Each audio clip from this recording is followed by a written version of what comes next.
Let's notice Psalms 128. We're going to read a couple of verses of scripture in Psalm 128. Then we're going to look at Isaiah, the 3rd chapter. So we're looking at Psalms 128. Then we're going to look at Isaiah, chapter number 3.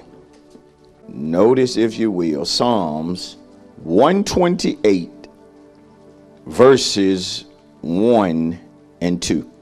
Notice this. Blessed is everyone who fears the Lord, who walks in his ways. When you eat the labor of your hands, you shall be happy, and it shall be well with you.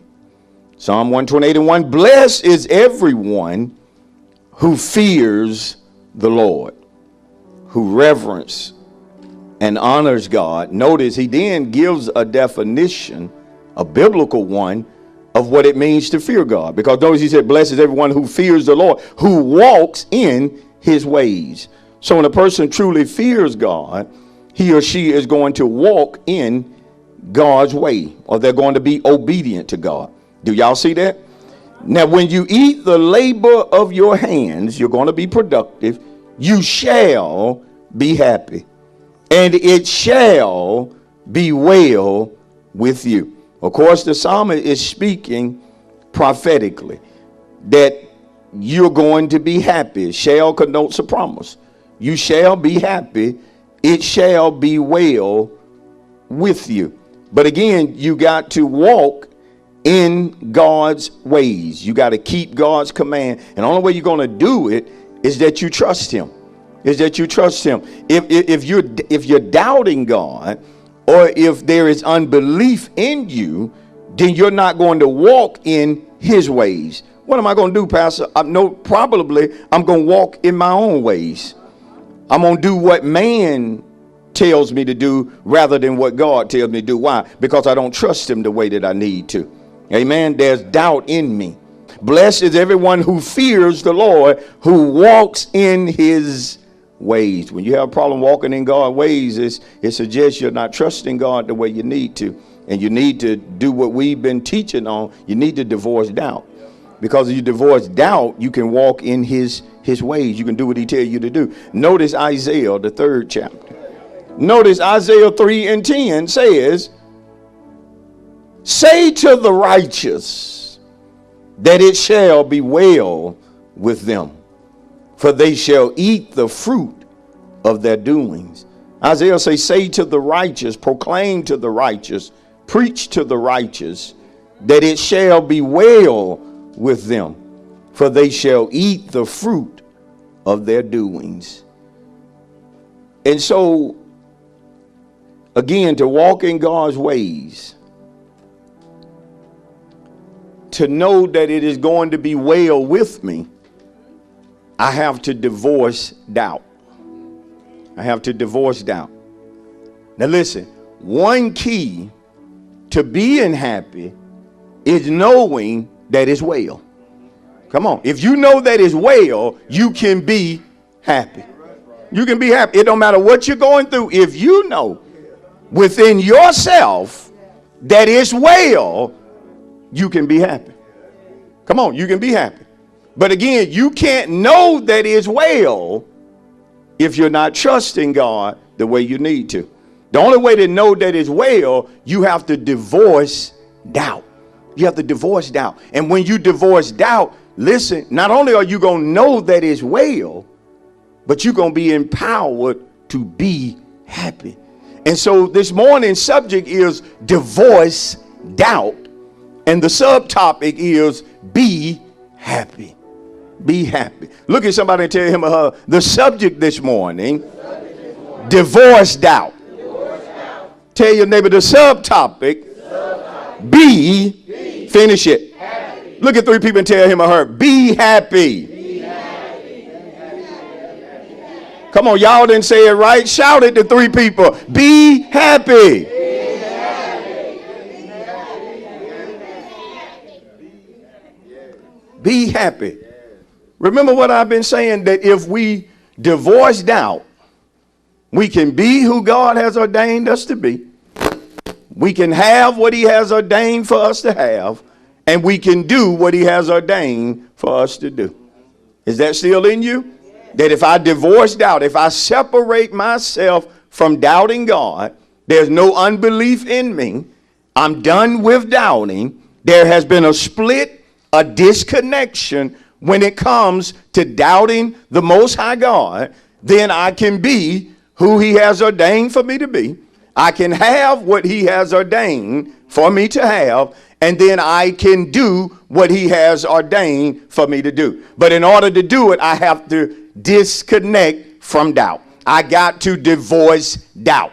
One of the reasons some of us are not being who God ordained, the reason some of us don't have what God ordained, and the reason we're not doing what he ordained is because there is still a connection with doubt. 3 to 4 messages later, there is no divorce. There is no legal separation. You're still connected to that which God said disconnect.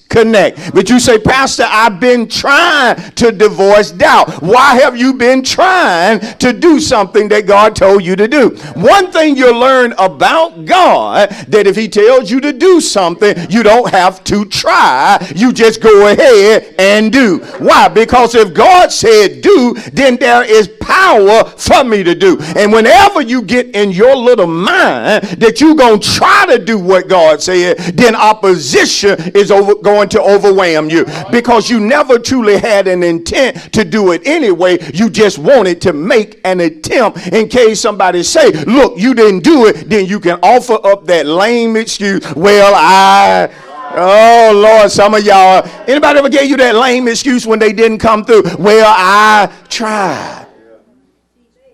But never try to do what God has commanded you to do. Just simply be it. Just simply do it. Just simply have it. You say, Pastor, it can't be that simple. When it comes to God, it is. Why? Because he's always going to uphold his end. Whenever God give me a promise, I feel so good about it, because I know at the end of the day, if I do what he's requiring, there's no way I'm going to fail. The promise is guaranteed. I said the promise is guaranteed. Many of you have things this morning that God guaranteed you would have if you would trust him, if you would believe him, if you would pursue certain things. Come on, somebody. And some of us pursued things that was bigger than we were. We pursued even though the credit score wasn't right. We pursued not having all the money. We pursued after being rejected and turned down 2 or 3 times. Yet we kept going at it because we knew the promise was from God. I wish somebody give God a praise this morning, because he is reminding you that you're going to have what he promised you. He is reminding you that you're going to do everything he. See, some folk can't even get happy about that. They need to see something. I don't need to see anything to trust God. Come on, I don't need to see anything to trust God. Why? Because I have divorced doubt. And nobody or nothing is going to make me doubt God. What does it say about folk who are 3 to 4 messages in to divorcing doubt, yet they have not separated from it? Come on. Now, what's at stake this morning is something that I hold valuable. I said, what's at stake this morning is something that I hold valuable. What is it, Pastor? Being happy. Come on. You know how I like to say it? I don't play with my happiness. I don't play with my happiness. Did y'all hear me on the right side? I don't play with my happiness. Guess what? If I don't play with my happiness, I'm not going to let you play with it. I'm not going to let demons play with it. Being happy is important to me. Come on. It's important that I be happy here at the church. Come on. When members are cutting up, it's important that I be happy. When members get to tripping, it's important that I be happy. When members are doing things that I don't understand why they're doing what they're doing, it's important that I be happy. If not, I can cut my life short. Yes, I can. You can allow people to so stress you out that they cut down on your life expectancy. Oh, how can he say it? Because worrying is not good for the body. It ain't good for the mind. Listen, especially worrying about something you can't control. And see, you can't control people's behavior sometimes. You just can't do. You wish you could. I don't know how much I would pay for a magic wand that was a wand that could be waved over a member to make him or her do right. Oh, if I had it. Oh, I said if I had it. I probably wouldn't leave here tonight at 10 o'clock from setting up meetings. They ain't gonna last long. I'm just saying, yeah, I'm ready to see brother so and so. Yeah, tell him, come on in, come on in. And as soon as you walk in, I'm gonna go, woof.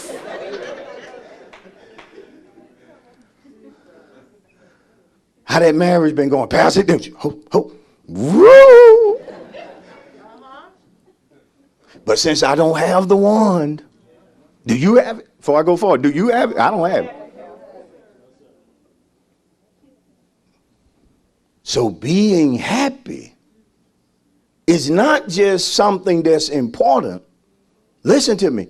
It's a mandate from God. What's a mandate? A mandate is an official order. See, we got a mandate upon our life to be happy. Be happy. I like to say it like this. When you rise up, be happy. Go about the day, be happy. When you lie down, be happy. What happens after that? Start it all back over. When you rise up, be happy. Go about your day, be happy. Lay down, be happy. Seems so simple, though. But some of us rise up and we unhappy. We lay down unhappy. We go about the day unhappy. When you got on your life a mandate to be happy. Come on, but you rather be worrying, fearful, confused, sad, depressed, nervous. No, all of these are antitheses of being happy. Got a mandate on your life, child of God, to be happy. And listen, when we look at the times that we live in, come on. Look at the times we live in. Look at all the negativity that we're constantly surrounded by and bombarded with. Can I just teach today? I mean, it's everywhere. You hardly cannot turn on a station without hearing something negative. Pick up a newspaper, negativity. Social media, negativity. Come on, this is just the world. And I know a lot of you are praying the world get better. Stop praying that prayer. Pray for something that, pray for me. Pray for something that can get accomplished, because when it comes to the world, listen to me, and it's going to sound bad, but it's not, it's true. It's only going to get worse. Come on, it's only going to get worse. What you're seeing and hearing is going to continue to get worse. And even in the day when you hear them say, peace, beware then, because it's sure enough about to get ugly. Come on, this is just the world you live in. You can't change it. You know how many folk dream every day that when they wake up that the pandemic was just that, a dream? And you want to go tell somebody, you ain't going to believe what I dreamed. And then you're going to look around, you're going to hear or see something, say, oh, it wasn't. This is real. Have y'all had a moment like that where you just like, is this real? And when it comes to a lot of people, listen to me. when it comes to them being happy, they're dependent on medication. Come on, I say there are a lot of folks dependent on medication for what they call getting to a place where they happy. They got to take their medicine. But now here's the problem with it. If they don't take their medicine on time, then the problems that they don't want to deal with is they're looking at it. And so the medicine causes them not to focus on things, just to kind of be, just to mellow out. Oh, Lord, have mercy. Some folk got to smoke weed every day. Every day. Every day. Every day. They smoking weed. They getting high every day. Why? This is how they smile. This is how they smile. Some folk got to pull on a cigarette. This is what you ever heard a person say, why you do that? This calms my, it brings them down. They think. It's tight. Some folk got to drink every day. Every day they got to sip on something. But they ain't no alcoholic now. They just need it every day, but they ain't no alcoholic. They drink on special occasions. They get up every day and find a special occasion. You hear me? They make up one. Why? Because this is their source of happiness. Now some of us, amen, and because it's not just that we know it to be true. We've been there. We've been the one needing a drink. We've been the one needing a blunt. We've been the one needing to get high. We've been on medication. Antidepressant, something to just keep us functioning. And that's not how God ordained things. Am I against medicine? No. But you should never depend on medicine as a means to cope or to deal with your problems. Come on, because the more problems come, the more you up your dosage, the more you drink, the more weed you need. I know I'm teaching right, getting few amens. Shout to somebody, there's a better way to be happy. I don't need an affair to be happy. I don't need to have a midlife crisis to be happy. Watch this. I'm not searching for myself. Yeah, times are tough, but I haven't lost my identity. If you're a child of God talking that trash about you searching for yourself, I'm trying to find myself. When did you lose who you was? When did you lose your identity? When did you stop knowing who you belong to? It's a good question. It's a good question to ask, considering the times that we live in. This is how I live every day. Regardless of what I got to deal with, I'm going to be happy. I'm going to be happy. Now, the word happy in the Hebrew is the word Isher. It's the word Isher. Now, it means bless. The word bless and happy is the Hebrew word Isher. They are synonymous. Bless, happy. But of course, we know happiness also contains joy. When you're happy, you're going to be a joyful person.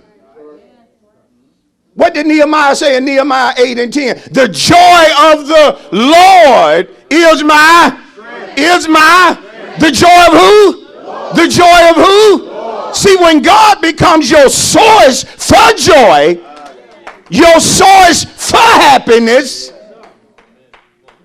listen to me, you're going to be okay no matter what you go through. You're going to be okay no matter what this country go through. You're going to be just fine. Listen, and embedded in you is going to be all is well. All is well. We got to let you go.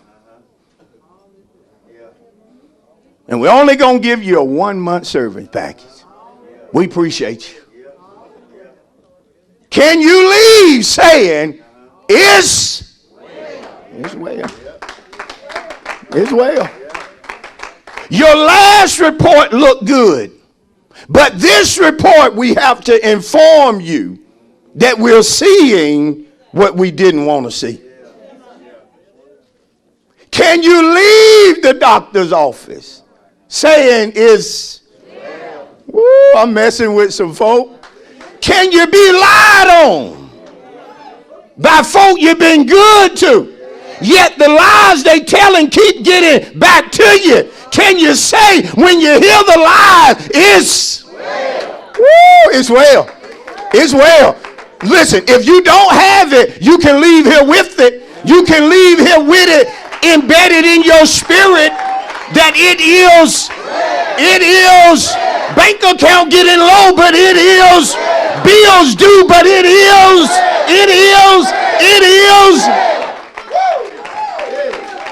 Grab it and don't let it go.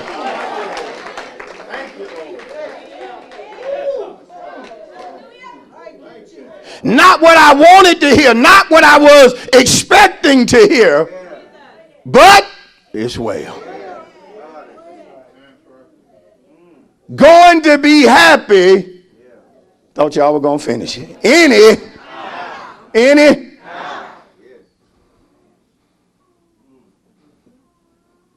How can you get there, Pastor? Let's look at Psalm 128. How can we be in that place?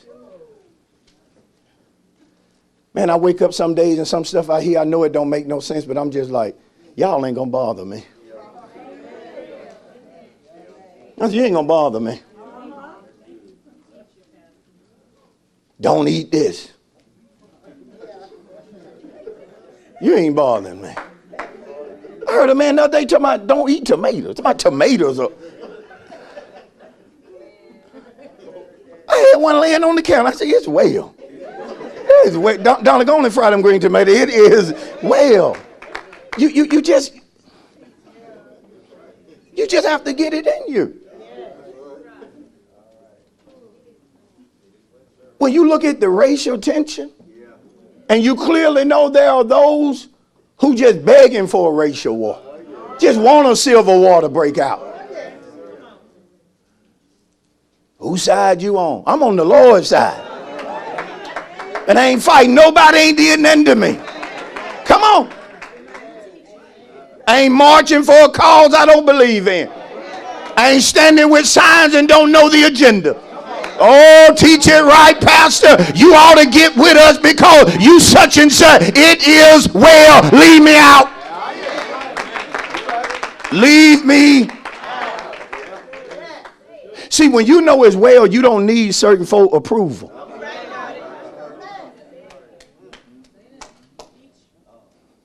See, my day is not dependent on how y'all grade me as a pastor. Because when I deliver the word you want to hear, I'm excellent. I'm excellent. But when I don't deliver the word you want, then I'm average.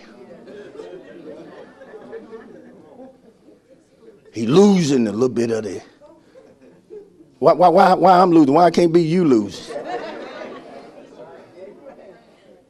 When I don't do the thing that you think that I surely should be doing, I may not get an A from you.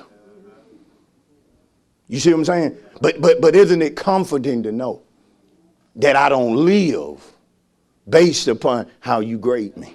As a matter of fact, I don't even want to know how you grade me. So nobody need to walk up after church and Pastor, I give you an A. Go on, because that's today. You'll be the same one flunk me tomorrow. That's just people. My happiness is not dependent on how Donna feels. Because Donna's human. She has her days. I got my day. My happiness ain't tied into her. Hello, singles. Hello, singles. If I just get married, I'm going to be. Where my married folks at?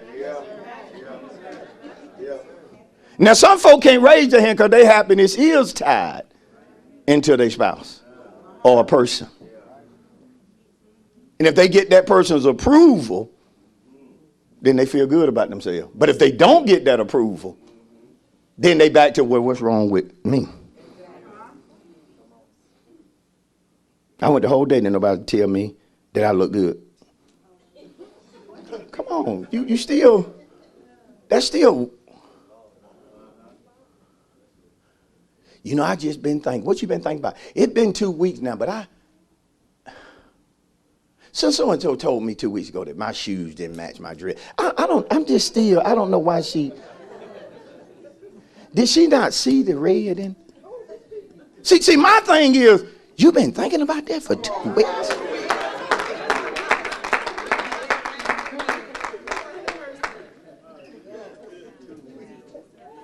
So I'm trying to teach you something. Thank you for watching the Making People Productive broadcast with Pastor Leonard D. Cochran of A Place of Refuge, Noonan. To order your copy of today's message, please call the church office at 770-252-3855 and reference the message number listed below. We want to hear from you. If you have been helped, strengthened, or encouraged by the word, let us know. Also, don't forget to connect with us on all of our major social media platforms to receive exclusive information and updates with all things Refuge Noonan. A Place of Refuge Noonan is located in the city of Noonan, Georgia. If you would like to visit us, our worship times are every Sunday at 10:15 a.m. on location and live at 10:45 a.m. We also have service every Wednesday at 7:15 p.m. via Facebook and YouTube Live.